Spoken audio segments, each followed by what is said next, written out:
Before I even start this review, the first question that I need to ask is, what the hell is this? Who in the hell is responsible for this? Because you need to be called out for this bullshit.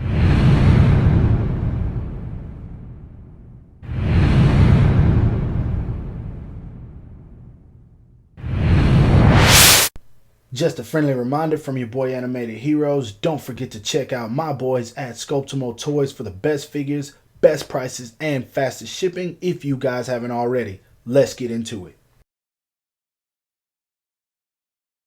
What the heck is up, you guys? Animated Heroes here, back with another action figure review for you. And as you can see today, we're going to be taking a look at the Bandai America Naruto Shippuden Anime Heroes. But in this video, we're going to call it Animated Heroes Uchiha Sasuke, my most favorite anime character of all time. Despite me not liking this line very much, I'm very excited to be reviewing this figure just because of who he is. And so that being said, let's go ahead and take a look at that sexy packaging so that we can dive right into this figure that I'm somewhat excited for. Now, for that sexy packaging, it is nothing we haven't already seen a million times. You got the warning at the top with Bandai right under it. We got Naruto Shippuden right there with the window packaging, Sasuke with all his accessories. Cool image of him right here with Animated Heroes written at the bottom. Uchiha Sasuke right there. At the bottom, it says Naruto Shippuden. Nothing much going on this side except for that badass image. Now, I did find out what this says on the side. It actually says, I believe my buddy told me that it says Anime Heroes, and so, which is what's written right here, so that would make sense. And then anyway, of course, on the back, we do have the rest of the figures in the wave that I've already reviewed. Go check those out if you haven't already. The stuff at the bottom doesn't matter, except for the Viz, Bandai, and Shonen Jump. So, that being said, let's go ahead and bust this figure out of the package and see what it's looking like. Now, y'all know I saved Sasuke for last because I felt like I had to save the best for last. And I can't necessarily say that this figure is the best, but I can say it does do some things that I like. Now, that being said, there are some things that I don't like as well. And one decision that's just absolutely weird, which is what I will start with first. Looking at this figure, you think, oh, cool, Sasuke, generic outfit. Yeah, it looks okay. It doesn't look bad at all. I see his outfit looks right from head to toe, as you guys can see. Nothing looks wrong. Everything looks fine. And then we get to this next issue that I'm about to show you. What the hell is this? What in the world? Who in their right mind came up with this decision? And I know that this isn't just my figure, because if you look, there's sculpt work under there. And when you close the clothing, it just sticks out like this. Like, yeah, from the front looks fine. Put it to the side and you've got, what? Who did this? Why? Why was this done? What in the hell? I don't understand this decision at all. Ew! Dude! What the fuck? I'll probably do some more harping on that issue later on in the video, but in terms of things that I do like, the face doesn't look bad. I still feel like the skin is a little bit pale. Now, I know Sasuke is a pale character, but something about the skin just looks off. They did the eyes damn near perfect. I do like that. And from certain angles, I like the sculpting of the hair. Some angles, it does look bad. Some of them, it looks really good. Like, personally, I think it looks phenomenal when you just vanilla pose him looking straight. But when you turn his head to the side a little bit, it kind of looks like a helmet where the bangs are. Some angles, yeah, it works. Like, this isn't too bad.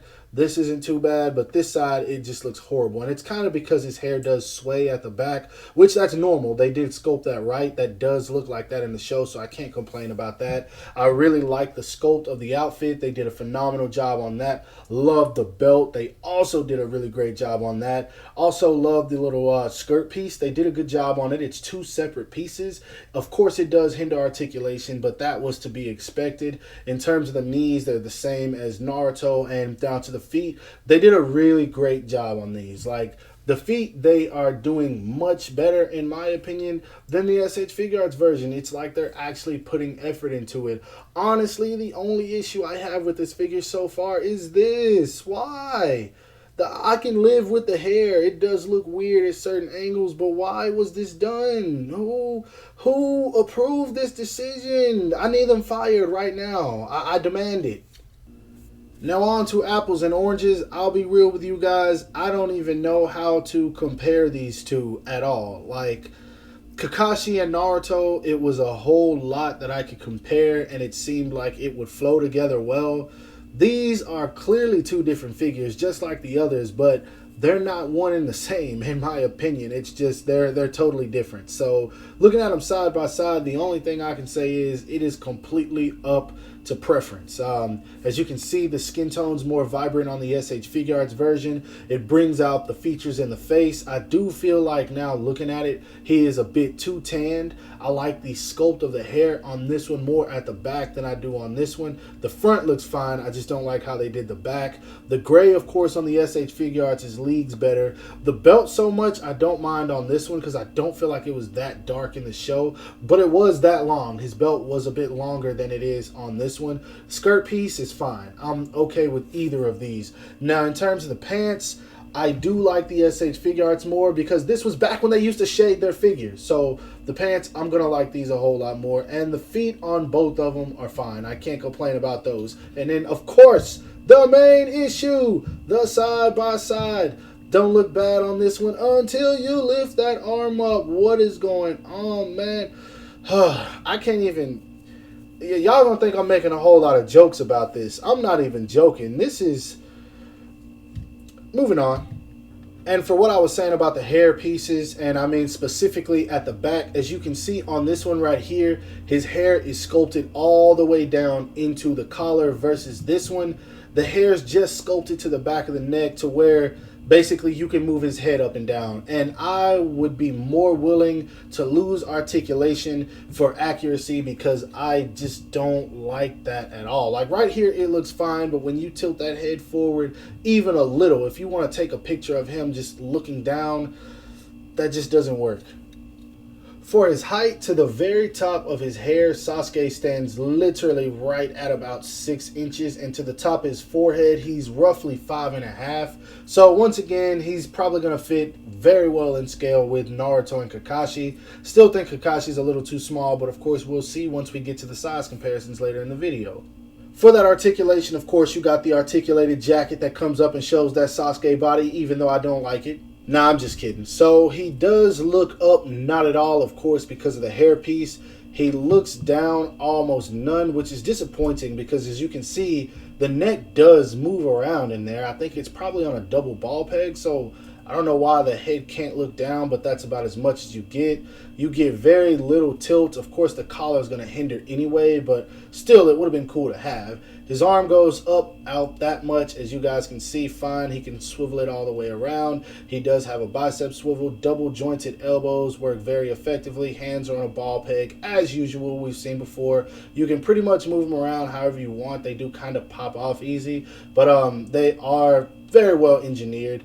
As far as swivel, he, unlike Kakashi, does have a waist swivel, so I'm happy with that. Then we move to the bottom half where basically everything becomes pointless. He can do the splits about that much. His foot is not going to kick forward and stay. That's all you're getting out of him. His foot kicks back better than it kicks forward, and it's just because this is a hard plastic right here, and then you have the belt on top of it, so you're getting nothing out of that. He does have thigh swivel. He does have double jointed knees. There's pretty much no point in even bending the knees unless you kind of pose him with his legs out just a bit. His foot goes down about that much, up about that much. He has the best ankle rocker. I'll give him that. You don't have to worry about stretching this piece right here much more than you do the Naruto figure. So I'm happy with that. But articulation, same old, nothing major about it, but it's there, so it works. Now the accessories for this figure are where things really start to piss me off, and I'll save the worst for last and start with the hands. First off, you get one open palm hand, as you guys can see, and one grabbing hand on the right side. That's how he comes in the package. You do get a pair of extra want-to-be jutsu hands. As you guys can see, it's more like a pointing gun, but whatever. You also get a another open palm hand. As you guys can see, this is for the right, and then you get another gripping hand, just like this one right here. Now, obviously, You don't get any fist hands. I've already said that multiple times, so I'm just going to leave it there. Next up, we'll start with his weapon. You do get his bendy sword, and this right here, I don't know who packaged this, but you need your ass whooped. I'm sorry. This is like, even though this is a $20 figure, have some decency packaging the items that you work on. Like, come on. This really pisses me off. But anyway, it does come out of the sheath. Supposedly, you can plug it back in there. And then you have his actual bendy sword. And this is just, yeah. Next up, you do have his blue sticky tack attack. And we pretty much went over that with Kakashi. So, yeah, that's all you get in terms of accessories, and that's very disappointing. Some fist hands would have made it better, and if the swords weren't in such terrible condition, I would be a whole lot more satisfied. And just in case you're wondering, for the comparison's sake, there is no way that you can plug his sword into the back of the belt. So he's going to be carrying it all the time, which is, yeah. And then next, here he is holding on to his little blue sticky tack attack. As you guys can see, just like Kakashi, it plugs into the fingers, and for the most part it stays. It doesn't fall out easily, but I still don't like the look of it at all. For some size comparisons, here he is standing next to the Bandai America Naruto and the Bandai America Kakashi. Both of these I've reviewed. Go check them out if you haven't already. And I find it kind of ironic now that I have them standing together that I reviewed these guys in order from best to worst. Naruto is easily the best out of this wave. Kakashi comes right in second place. That's not saying a lot, but Sasuke, you're definitely coming in dead last, buddy. Next up, here he is standing next to the SH Figure Arts 2.0 Sage Mode Naruto, the SH Figure Arts Uchiha Madara, and the SH Figure Arts Kakashi. This is for all the people wondering if they go in scale together. I think you can fit this one, but I'm going to tell you, don't. Lastly, here he is standing next to the Mattel DC Multiverse Batman Beyond, and of course the McFarlane Toys Spawn from Mortal Kombat. Now my final thoughts on this figure are easy to conjure up. I want my refund.